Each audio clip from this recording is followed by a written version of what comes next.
see this. Yep, this is the real thing. And there are two Christines in the group today. So we are very much dominating.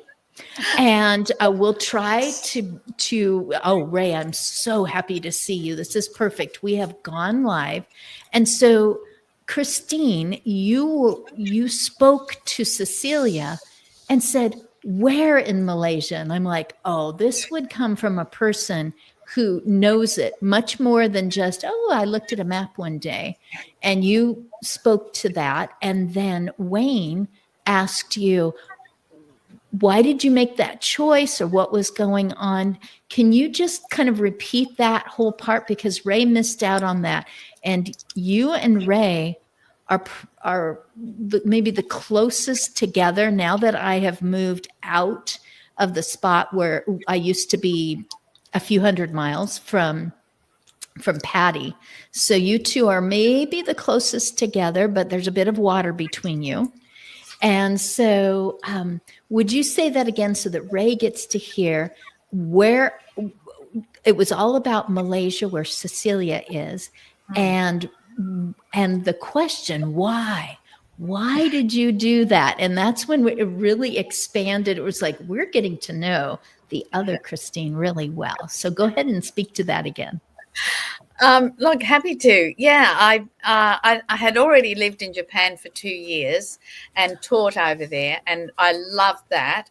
I absolutely adore being an expat, because for me, you not only absorb and be a part of this other culture, but I find the communities really welcoming for expats especially, and I wanted my daughter to experience another culture and learn a second language, because in those days at school she wasn't being taught any other languages, which I think is appalling.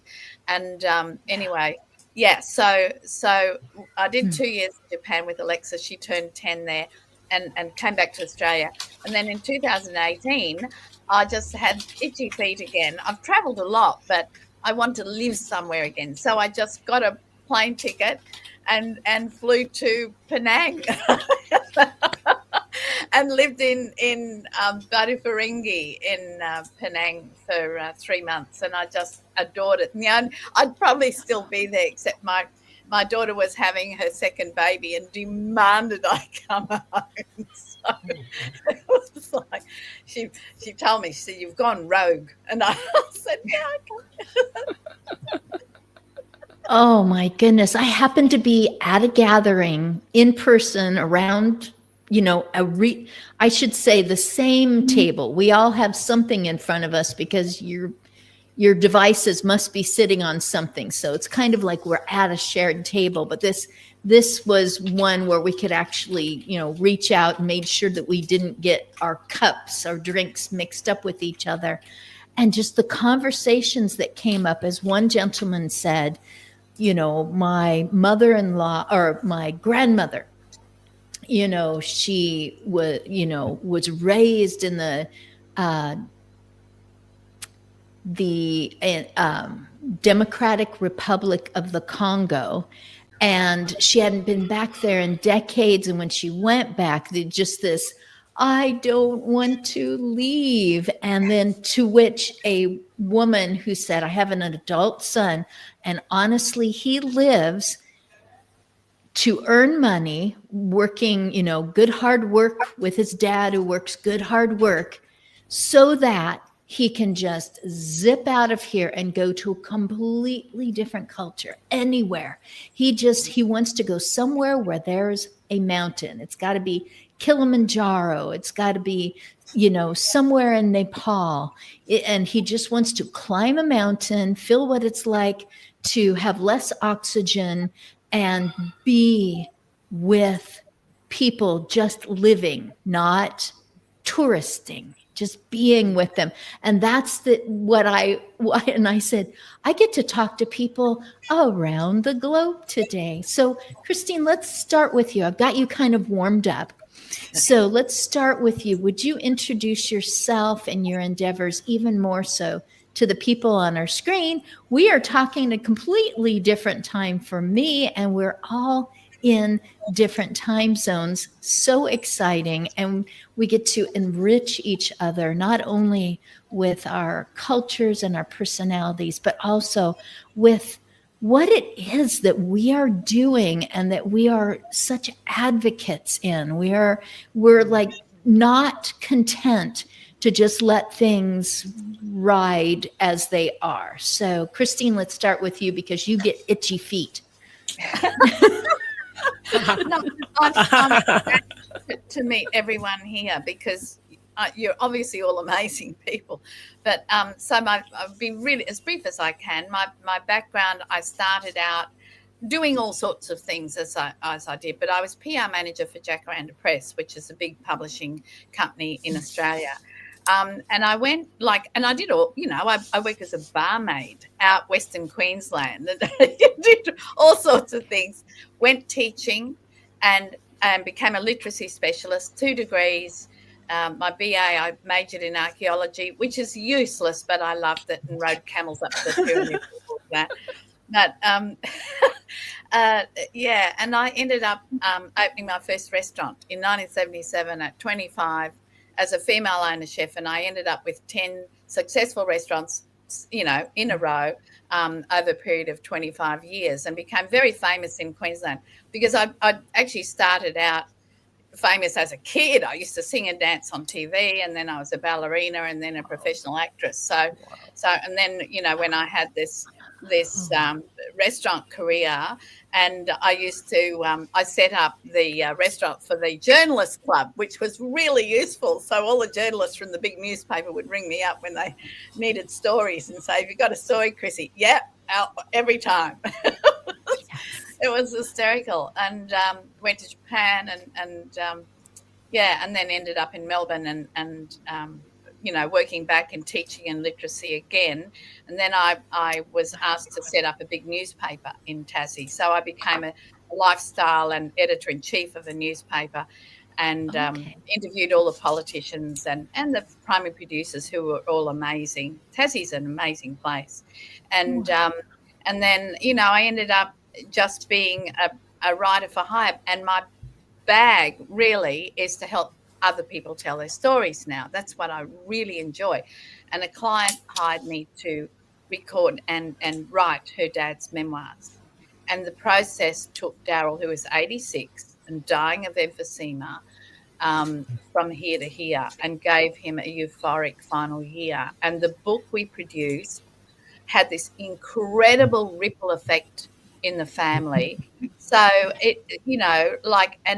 and I see so much. I'm obsessed with this because I put both my parents in nursing homes, and they were just stuck in a bed in a room, left to die on Valium. It was disgusting. And my dad died with all his secrets. And my dad was huge. He was head of ASIO, which is like in what do you call ASIO in the US, the FBI. So he was head of that when he retired and was the first policeman in Queensland to have a degree and spoke 6 languages and used to interpret in the courts. And he was amazing, but he died with all his secrets. And when I saw the difference it made, like telling the story, and it was sustainable for Daryl, I am obsessed with, I've spent 5 years developing Remember Press.com as a publishing and story recording website, and my main focus, even though there's other markets, of course, that my main focus is to get it into every aged care facility in the world, because it not only raises their mental health and well-being when people are suddenly feeling important, they've got a job, they've got purpose, and they're elevated and motivated to tell their stories. It really does. It has this ripple effect, and so that's my focus now. And and look, I've been in 2 incubation cohorts, right, for a startup, one in Tassie and Blackbird Giants, who are the biggest VC or venture capital businesses in Australia. And I faced so much A, sexism, and B, ageism. And so I'm also not frightened to speak up, not frightened to call a spade a spade. I had to tell one young guy the statistics. I said founders over 50 are twice as successful as founders under 30, and so are women founders. So eat my dust.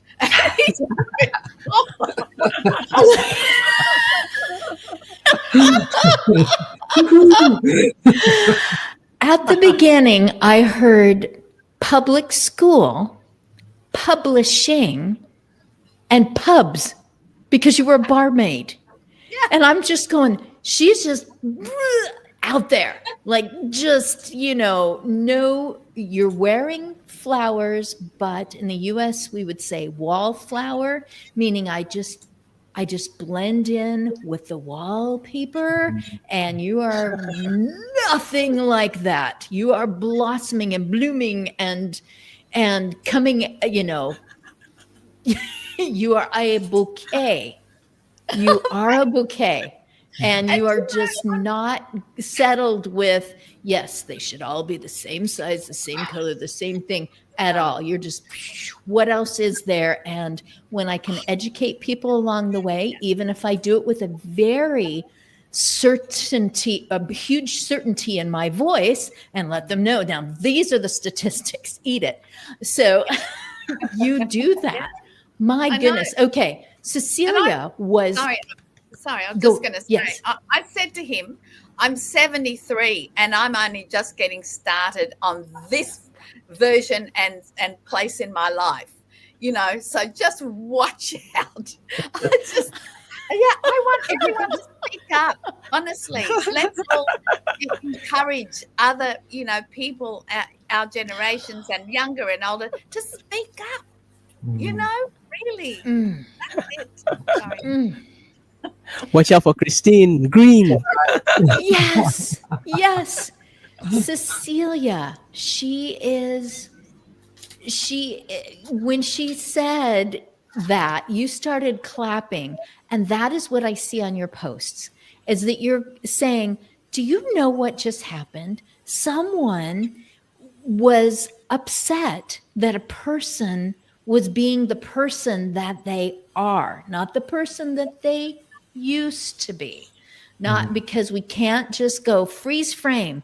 I like mom the way that she was a few years ago before changes occurred. Isn't it funny that it is often the younger generation who is saying, I'm sorry, that I'm putting people into pigeonholes, but I think that is a difficulty that a generation younger than myself is saying, but I want them to go back to the way it was. I want them to behave and respond.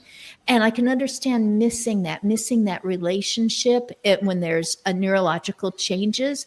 And I also understand saying, this is who you are now, and this is how you feel at home. We had a little type conversation, with where I ended up saying that the skin looks very healthy on those feet because I have served as, hired into homes, people who it's like, oh, I have learned some of the things that you do, like fully drying between toes, but being so careful with that cloth to make sure that thinning skin isn't damaged, or I'm not creating more of a difficulty after, the feet are nice and clean, especially if the toes are in different positions now. Just making sure that the right things are in the best possible places for comfortable, clean, healthy, dignified skin and feet that can be used in any way. And I just remember those crossed legs on that chair. So that is just it. When someone's just tuning in on one of these, it's like, what is she talking about? Cecilia, it's up to you to help people to understand that my one little vision that I remember from one of your posts, to just understand what you are about. So go ahead and introduce yourself to everyone here on the screen and tell about your endeavors. Thanks, Christine Smith. Okay, so quite funny. But I like to applaud again, Christine Green. I really enjoy your stories. I can feel your vibe, even though I'm just looking at you on screen. But you have this bubbly, this enormous, very healthy vibe, and I love that. Thank you for sharing your story. Well, I've been I think I've been attracted to the elder care at a very young age. I've been exposed to that. My mom used to kind of pull me along when she does her charity works at church and all that. So I was exposed to that at a very tender age. And I've always enjoyed being with my elders at a tender age because I felt that their stories and their sharings are much more interesting than watching the TV or cartoons and all that. And I have been impressed and amazed by that all my life. So this is my chosen career. What I'm trying to do now, being in the industry for more than 20 years, I was also in Singapore, trained in Singapore once upon a time, many, many eons ago. I started my career as a nurse in Singapore, and I'm quite familiar with Singapore Wayne. We are actually neighbors, Wayne and myself. We're just next door to each other. But Oh. in terms of our, I think, system and our support system, Malaysia and Singapore, we are very, very much far behind. And so, what I'm trying to do, especially in Malaysia, stigma is really huge when it comes to dementia. And that's I don't know where to start in the beginning because I was so overwhelmed by the stories and being involved directly with people living with dementia. I have the advantage of being with them at the ground level and also being as a researcher and working in the health system, but also working with family members, being directly involved. I think allow me this this opportunity to look at it from a wider, more holistic angle. Because usually when you're researchers, you're just collecting data and you're just trying to merge them together and trying to form a theory and trying to find the conclusion, the findings of the research. But I have the opportunity, I'm right now at my center in Penang, and I have the opportunity of being with them on a day-to-day basis at a very Yes. fundamental. And I think that is a very rich experience. And because of that, I'm able to realize that there's a lot of misunderstanding. And you're right, Christine, it's not just the young people, but here in Malaysia, it's everywhere. It's the whole community, whether you're young, whether you're old. And Malaysia, it's very dominated by the medical model. So when you look at dementia from a medical model purely, there's only loss. There's nothing else. We only Yes. focus on what the person can't do anymore. So she's not the mom. She can't bake a cake. She can't cook. She can't. So it's always zooming about on that. So when we look at loss purely, our focus on care is more on taking over. Mom can't cook or take over. Mom make a mess, cannot do the kitchen anymore. So she's just a body to be cared for. She's just a dementia person, and she can't do this, she can't do that. So she is just sitting there and we'll do everything for you, mom. We do everything for you, dad. You know. So and that is a stigma that has been around. Um, and because of that, there's abuse that is very rampant. We still practice restraints in Malaysia. If you step to any nursing home, it is very common to see residents being restrained physically. And we also, on top of that, use chemical restraint. That's another story. So it is something very rampant. It's something very common. And when I put in my social media, everybody accepts it as, yeah, there's nothing we can do about it. We just want to keep them safe. So that's the best thing that we can do. It is for us, it's for them. And that's been accepted as a norm in Malaysia. So unfortunate. So what I'm trying to do is to challenge that and to create a new culture of care and to create a more inclusive community. So I'm doing strange things in Malaysia. It's rather strange. I'm bringing the creative people, the dancers, the singers, theater people to come together and where we can reimagine dementia and create stories and have moments without bothering about what is right and what is wrong, what the person says or the behavior. Let's just be together and celebrate together as human beings. And it's a tall order. It's a lot of challenges, but I love what I'm doing. If I can make an impact one person at a time, it's one person's life that I'm changing. So that's about what I'm doing. I'm going to jump right over to Patty because everything you're saying, Patty's like, got it. I've got something.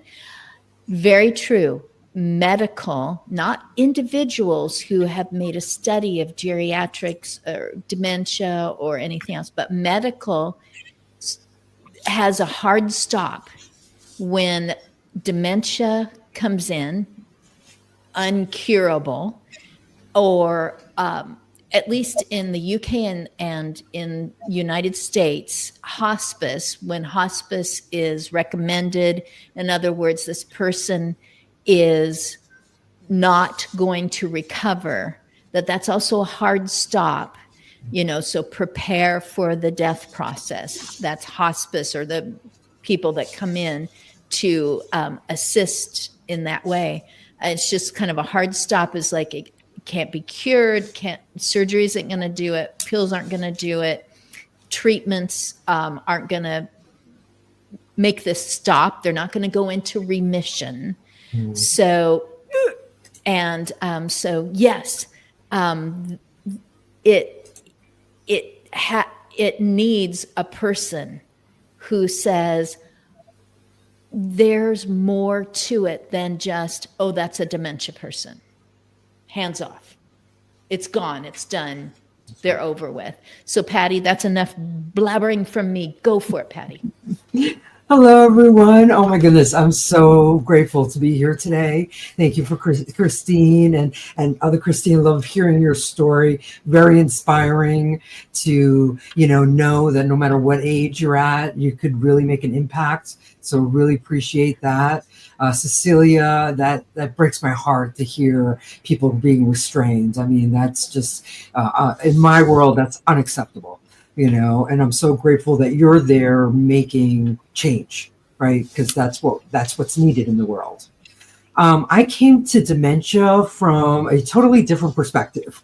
I'm a huge fan of Lego. So you can see behind me, all these are little Christmas things are made out of Lego. I got in fact, there's a term for it. When you play with Lego as a child, and then stop playing with Lego and then go back to it as an adult, they call that coming out of the dark ages. So I came out of the dark ages in 2013 and I started building with Lego, and I met the Lego community in 2015, I believe. And I met a lot of people making a living, using Lego bricks and pieces. I did what most people did, and I started working with children, but there's a lot of people working with children on Lego. And I was like, who is not taking advantage of this amazing tool? And I thought to myself, how about seniors, right? And then at the time, I had a friend who owned a memory care community, and I'm like, I have this idea. Can I try introducing Lego to folks who have dementia? And she's like, sure, come on down. So my first experience, I go into her community. They had 6 people around the dining room table.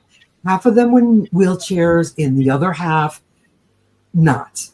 And I stood in front of the group and I said, hi, my name is Patty. I'm a Lego artist. I'm here to introduce you to Lego. And not a single person looked up. Not one of them. So I was like, okay, I think I have to do a different approach.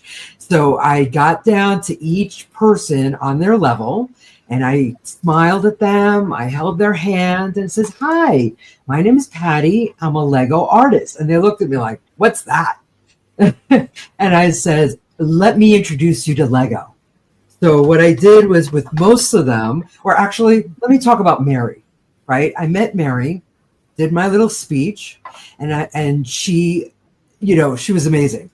I asked her if she was a dog person or a cat person. and she had lost all capacity for language. Her response was thank you, with a big smile on her face. And I'm like, okay, well, would you like to play with my little dog here or my cat? She could not even answer that question. So I had given her a Lego flower. I'm sorry, forgot to bring one. She did something that I saw somebody do before. She took the flower upside down, put it on the table, and spun it like a top. I had never seen anybody do that before. And she just smiled, her eyebrows raised, she clapped her hands together like in a pure moment of joy. And I was like, this is amazing, right? And in that moment, in that dining room, like she had done something that was completely unexpected. She probably didn't expect it from herself. And in that moment, I knew that introducing Lego to seniors was going to work. So for the next couple of years, I went to many different memory care communities. I taught people how to build with Lego as a way of, increasing their quality of life, of giving them something to do. The administrators all would call me afterwards and saying, oh my goodness, the residents are happier. They all asked me, when's the Lego lady coming back? So I loved it. Of course, during the pandemic, all group activities stopped, which broke my heart. So I ended up writing a book of my experience called Brick by Brick Bonding, Tools for Family Care.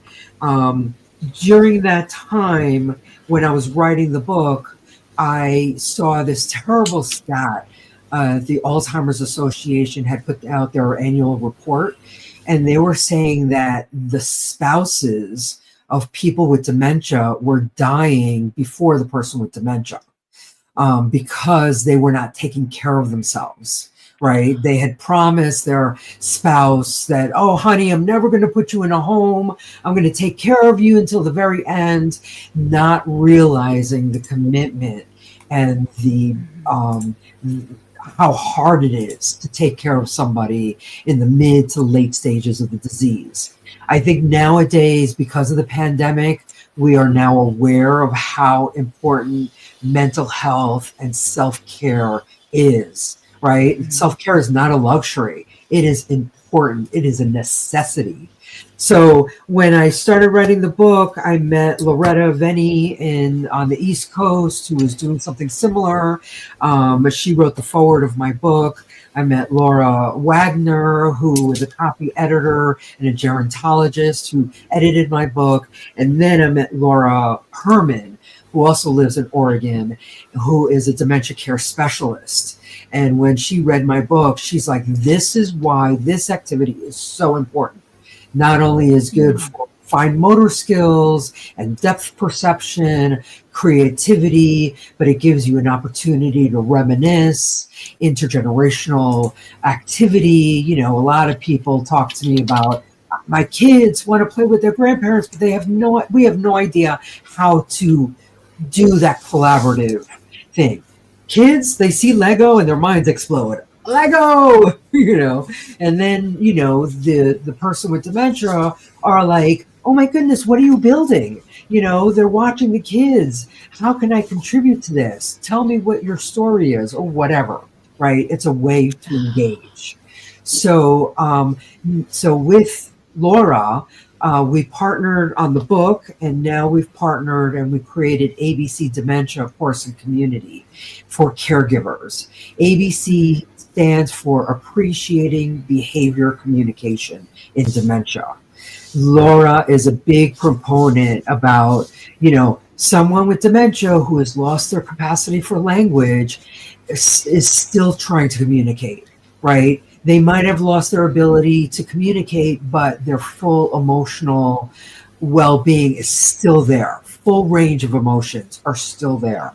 Yes. I went to a caregiving cafe a couple of months ago, and there was a caregiver there and was saying that her mom was saying there are bugs in her head. And people, like people across the table were saying, oh, maybe she's hallucinating and she needs medication, and all these other things. And I was like, no, please, no. I'm like, does she suffer from dry skin?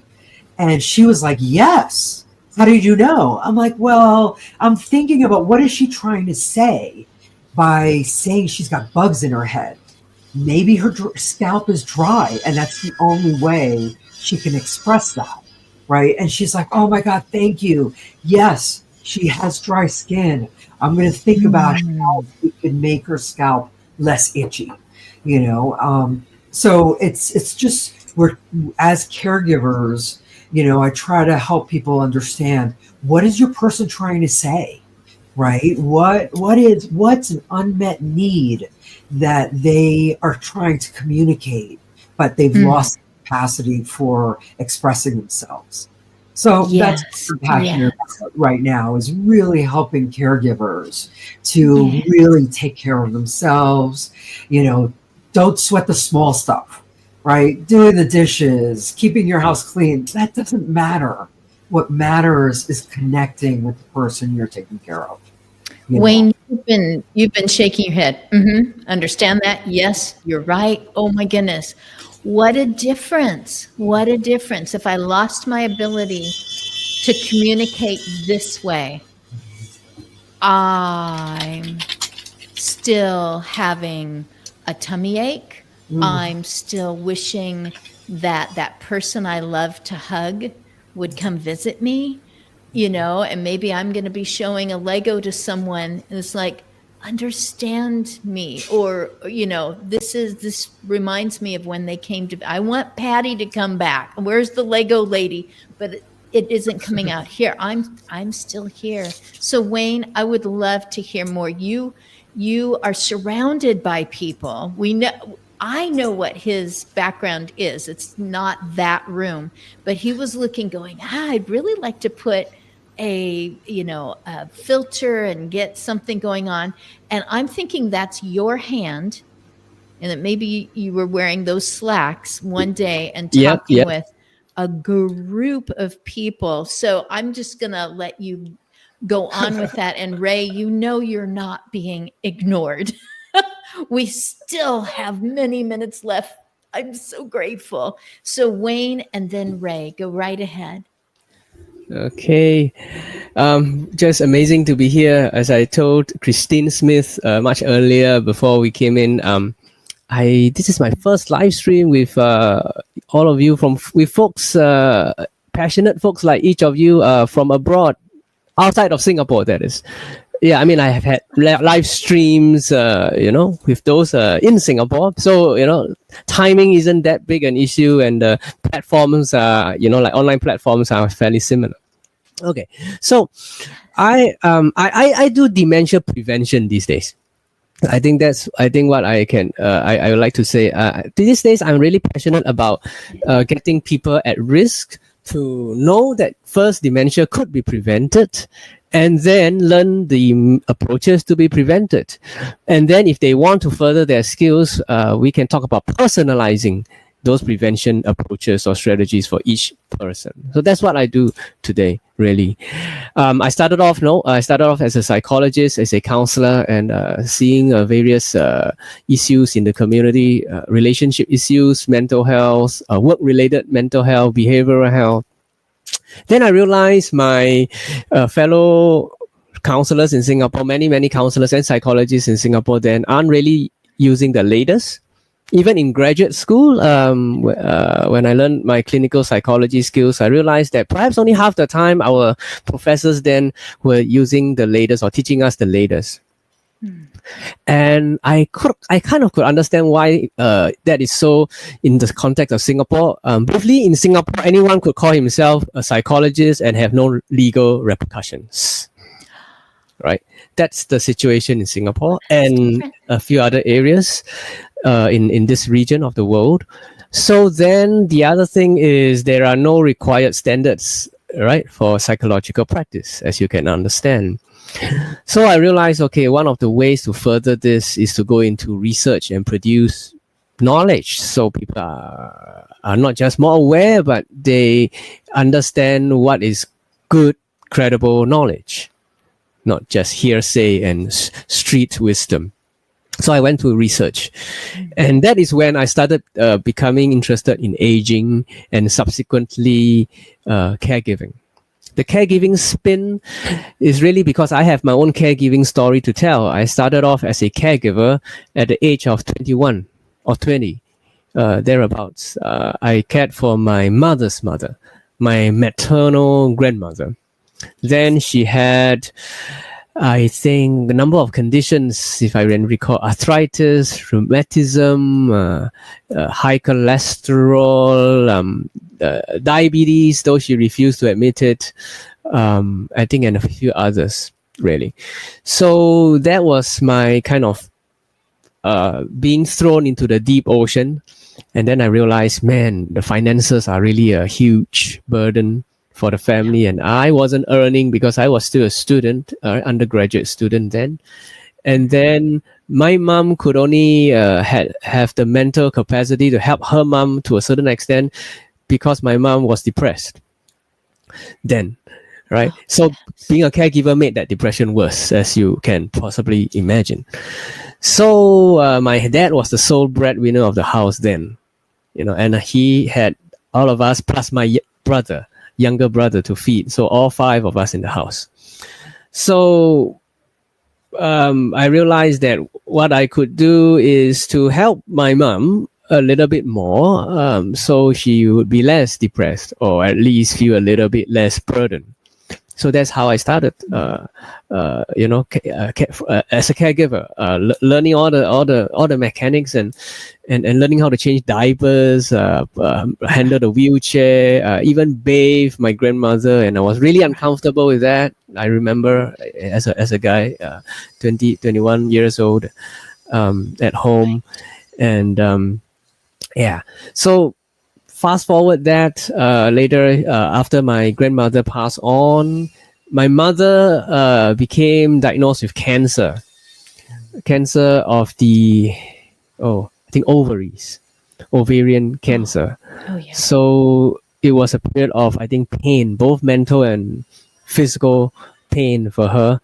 By the time she was diagnosed, she was like stage 3 and very quickly progressed to stage 4. And so long story short, I also became her caregiver. And now I'm a bit more experienced, but also a bit more burdened. And I have job juggle then already. Then my brother also came forward to take a bit of these loads. And then my mother kind of passed on, and kind of interestingly or coincidentally, just at kind of a week after my mom passed on, my dad became frail. He had a stroke, a brain stroke. Yeah, a series of brain stroke, the TIAs, the transient ischemic attacks. And then his movement was restricted. He could no longer work full functionally as he would. And so we become somewhat partial caregivers for him. And eventually he also passed on during COVID, not due to COVID, but due to heart attack. So I came into caregiving really because I have my own story, as a caregiver, and so the angle of my research kind of shifted to caregiver well-being, caregiver depression, burden, health status. You can now understand why that is so. Published my dissertation when I did my PhD on that topic, and so today I realized that among the caregivers, it is the dementia caregivers or carers of dementia patients and people who are mild cognitive impairment, who might be one of the groups that really carry a great burden financially, emotionally, and financially it's a big thing here in Singapore. There is the cost of out-of-pocket cost, and then there is the opportunity cost. The opportunities that are being missed out, right? The younger generation have words like "you only live once," right? So people, miss out things. So fear of missing out, right? The FOMO, FOMO, right? Yes. And many other is the Gen Z language that I pick up along the way as I teach. So So then I realized it would be great if we can really help dementia patients live with dignity. It would be great if we can help their caregivers reduce or lessen the burden. But wouldn't it be better if we could prevent? Wouldn't it be better if we could reduce the numbers going into this funnel that is going down the drain? You know, wouldn't it be better if people start to realize that dementia could actually be prevented? It is not once you get it, you're doomed. It is your destiny. It is not. All right. So today I give talks and trainings around the theme of you could actually defy dementia and you could define your own destiny. Because there are actually ways, and these are scientifically proven evidence-based methods. And the latest research, Lancet Commission, says that 45% of dementia could be prevented. Right, psychosocial, all the basic, essentially all the non-medical causes, all the non-biological causes could be dealt with by a person himself or with the family. So that explains why I do what I do these days. In the last, I would say, I only started veering into this in the last 2 years. I had a chance to work with a dementia research facility and understand some aspects about biomarker research, and then fMRI, all the imaging research, and then gaming and digitized or digitalized gaming cognitive assessment. And all these are useful to me now because they can help just the general people. And if we are 50, we are at risk. So I'm going to be at risk. So I see as my preparing for my own aging now, that if I would help people spread the knowledge about dementia prevention when I'm of that age, when my age-related risk increases, I also have all my other protective factors increase. And I think the best way to spread the word is to be the word yourself, a living testimony. So that really is why I still do what I do today. There's not a person on the screen whose heart was not going out to you as you described each of these situations, the awkwardness, the pain, the sorrow, the can I help in some way, and champions you and cheers you as you are going, so this needs to change, and this is how I'm going to make that change. It's just a thrill, and it's really an honor to have you just place that out and share that out on your very first time live streaming outside of your home country. This is wonderful. My pleasure, absolutely. Yay. Ray, at this point, all the squares have moved around a bit and you are front and center, top of the screen. You get to just tell us everything you want to say. It's yours. Thank you. And thank you for having me.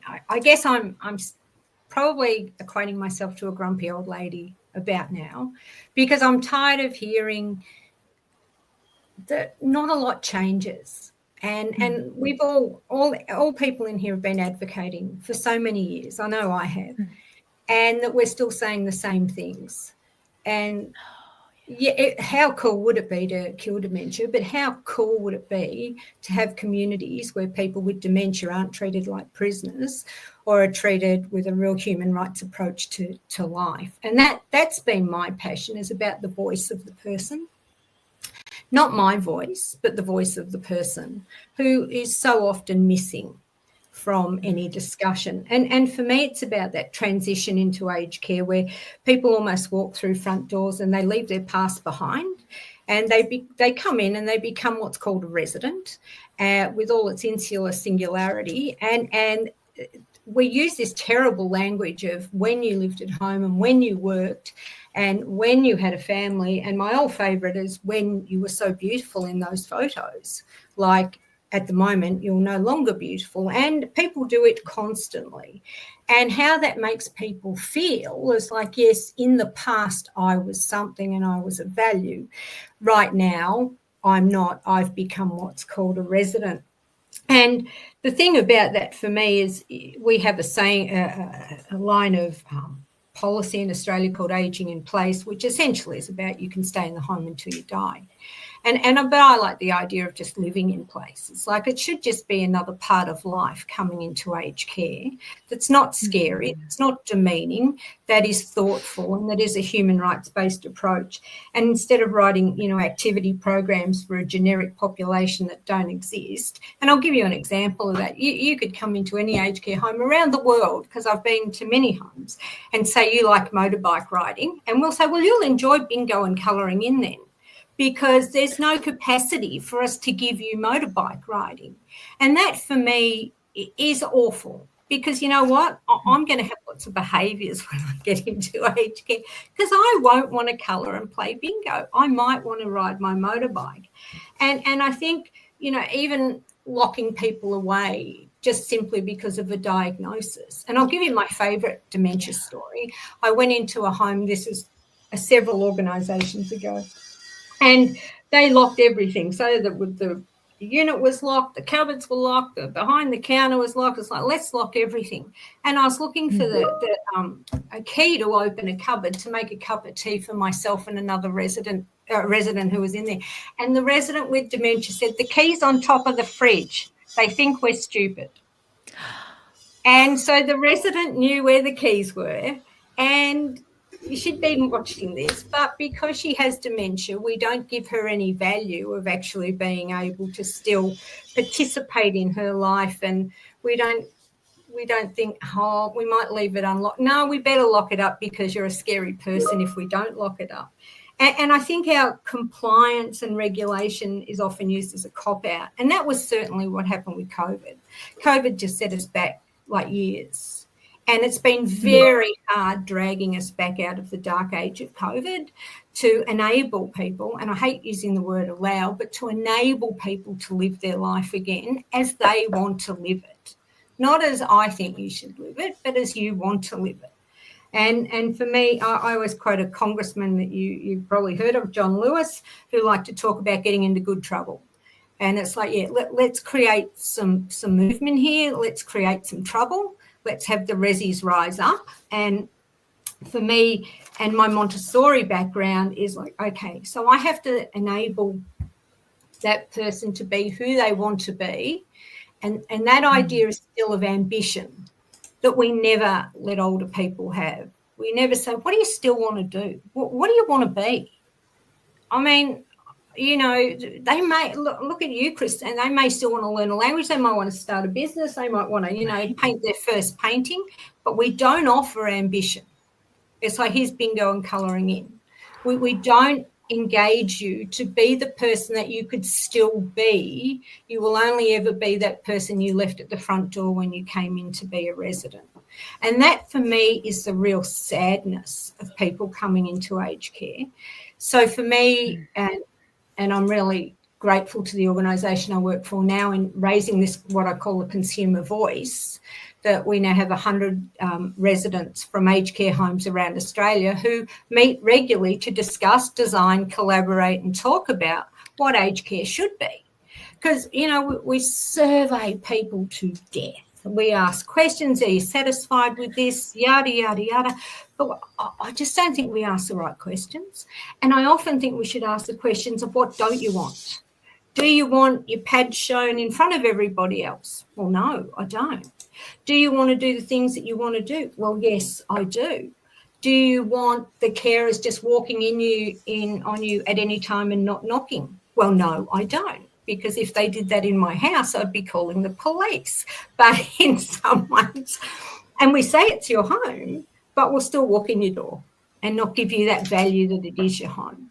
And Christine mentioned that her parents died this terribly sad end, which is just awful, that you've come to a point where, sorry, time's up.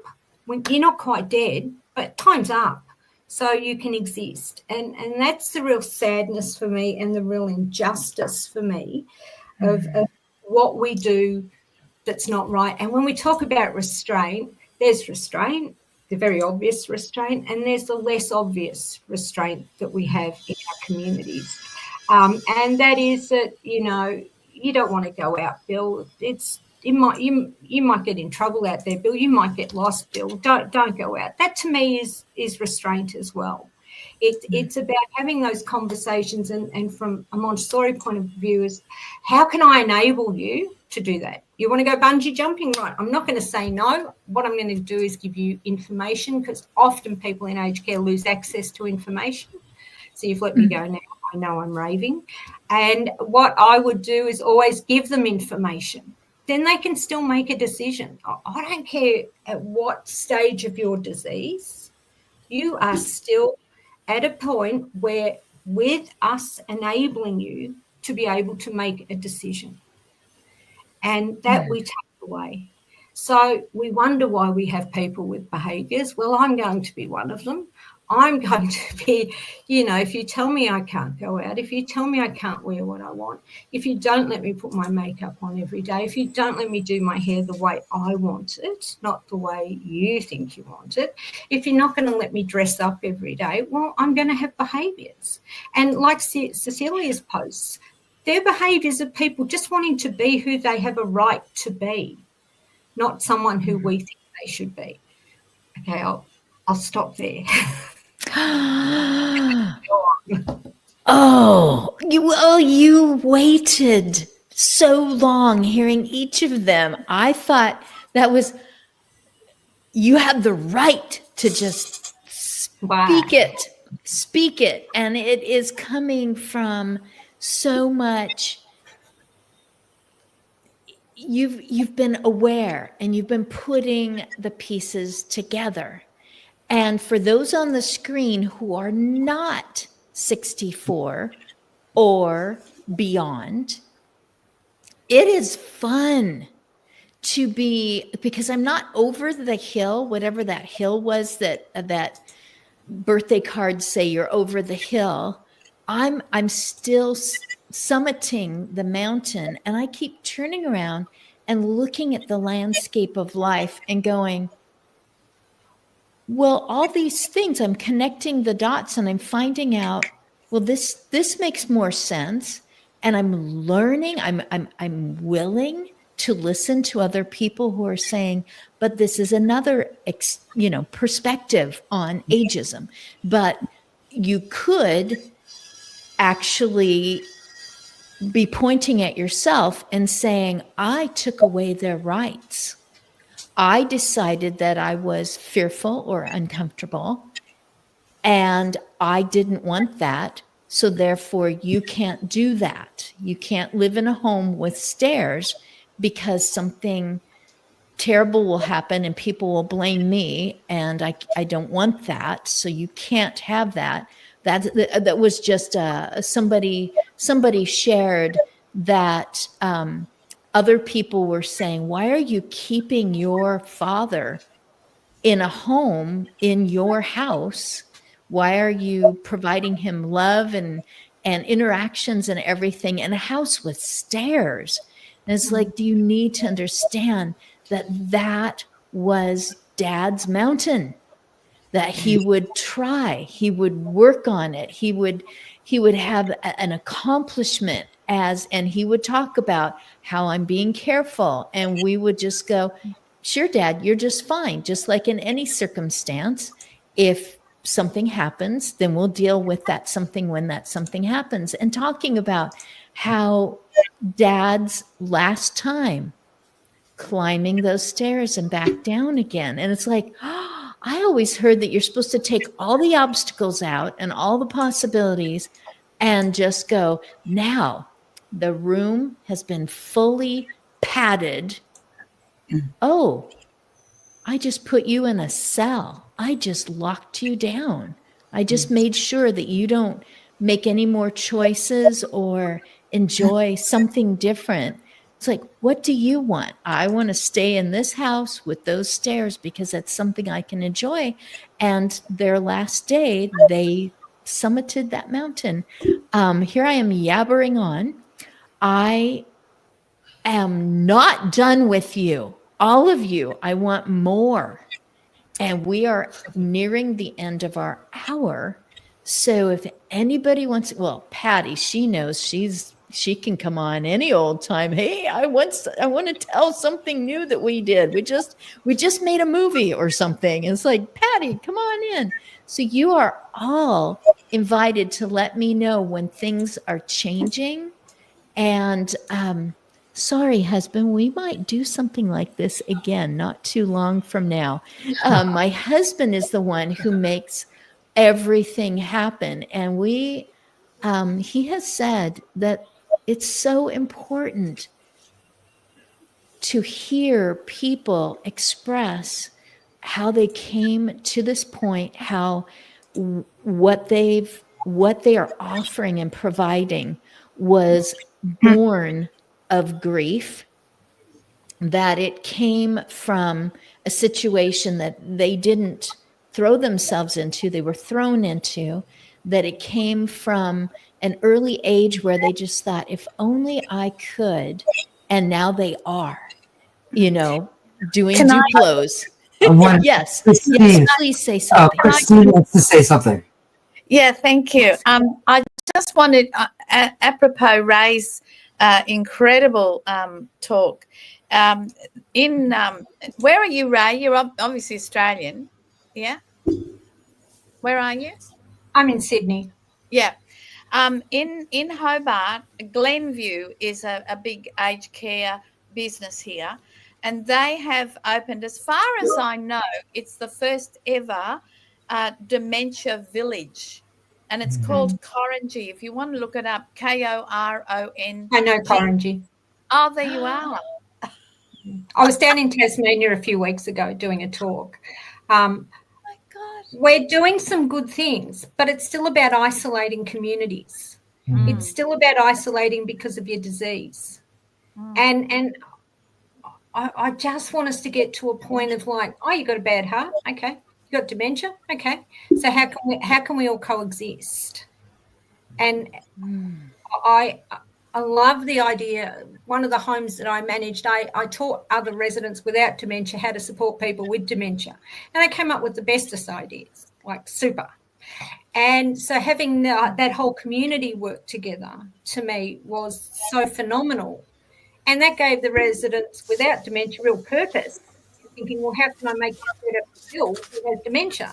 So, that energy around that coexisting is something I'd really love us to get in the space of thinking, is that doable? Yeah, let's look at it. The value that would be added to the people who do not have a diagnosis of dementia to go, I already know this. I learned about it in 8th grade or something. I know what to do about this. And everyone's like, yes, we just, now my husband has added music saying, you're at the end, honey.